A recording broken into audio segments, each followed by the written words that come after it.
আপনার অ্যান্ড্রয়েড স্মার্টফোনে ডায়ালারটি চেঞ্জ হয়ে গেছে, এটা নিশ্চয়ই আপনি লক্ষ্য করেছেন। দাঁড়ান, স্কিপ করবেন না। আমি জানি আপনি 3 ডটে ক্লিক করে আনইনস্টল আপডেট করে এটাকে আবার আগের অবস্থায় ফিরিয়ে এনেছেন, কিন্তু এটা কি কোনো পার্মানেন্ট সলিউশন? না, এটা কোনো পার্মানেন্ট সলিউশন নয়। গুগল যদি আবার কোনো আপডেট পুশ করে তাহলে কিন্তু আপনার অ্যান্ড্রয়েড ফোনের ডায়ালারটি আবার চেঞ্জ হয়ে যাবে।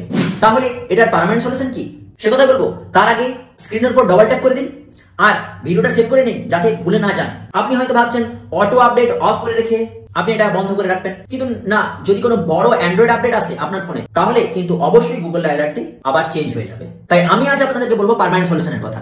দেখুন, আপনাদের কাছে যদি ওপো, ওয়ানপ্লাস আর রিয়েলমি এই তিনটে কোম্পানির ফোন থাকে তাহলে আপনারা প্লে স্টোরে গিয়ে ডাউনলোড করতে পারেন ও ডায়ালার অ্যাপসটি। এই ডায়ালার অ্যাপসটি ওপো, রিয়েলমি এবং ওয়ানপ্লাসের নিজস্ব ডায়ালার অ্যাপস আগে ছিল, যেটা এখন 2024 পর আবার ওপো, রিয়েলমি এবং ওয়ানপ্লাস নিজেদের ফোনে এই ডায়ালার অ্যাপসটি দিচ্ছে। তাই এটা একটা ট্রাস্টেড ডায়ালার অ্যাপস। এটা আপনারা ইনস্টল করে এটাকে সেট ডিফল্ট অ্যাপস হিসেবে ফোনের ডায়ালার অ্যাপস করতে পারেন এবং এটার দ্বারা আপনি পার্মানেন্ট সলিউশন পাবেন।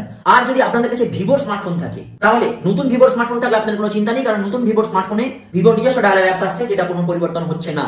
কিন্তু আপনাদের যদি ভিভোর কোনো পুরনো স্মার্টফোন থাকে, যেটা 2023 বা 23 এর আগে এরকম কোনো স্মার্টফোন, তাহলে প্রথমে স্মার্টফোনটির সেটিংসে যান। সেটিংসে যাওয়ার পর একটু নিচের দিকে স্ক্রল করুন, স্ক্রল করে যান অ্যাপসে, তারপর অ্যাপসে ক্লিক করুন। অ্যাপসে ক্লিক করার পর আপনি আবার নিচের দিকে স্ক্রল করুন এবং একদম নিচে দেখুন লেখা আছে enable alternate phone and contacts. এখানে ক্লিক করুন। এখানে ক্লিক করলে আপনি এই যে টগলটি দেখতে পাচ্ছেন এই টগলটি অন করুন। এরপর আপনার যে সিস্টেম ডিফল্ট ডায়ালার, যেটা গুগল ডায়ালার হয়ে আছে, সেটাকে আপনি এই গ্রিন ডায়ালারটাতে ক্লিক করুন। এখানে ক্লিক করলে আপনার দেখুন এই ডায়ালারটা চেঞ্জ হয়ে গেছে ভিভোর স্মার্টফোনে। এভাবে আপনি ভিভোর স্মার্টফোনে পার্মানেন্ট সলিউশন পাবেন। আর যারা স্যামসাং এর স্মার্টফোন ব্যবহার করছেন তাদের তো কোনো প্রবলেম নেই, তাদেরকে স্যামসাং নিজস্ব ডায়ালার এখনো প্রোভাইড করে যাচ্ছে আর আগেও করছিল। আর শুধুমাত্র যারা এই দুই কোম্পানি নাথিং এবং মোটরোলা স্মার্টফোন ব্যবহার করছেন তাদের ক্ষেত্রে একমাত্র এই গুগল ডায়ালার রাখতে হবে, কারণ এই নাথিং এবং মোটরোলা স্মার্টফোনে নিজস্ব কোনো ডায়ালার নেই এবং নাথিং এবং মোটরোলা এখনো পর্যন্ত নিজস্ব কোনো ডায়ালার দেয়নি। যদি দেয় সেই আপডেট আমি আপনাদেরকে পরে জানিয়ে দেবো।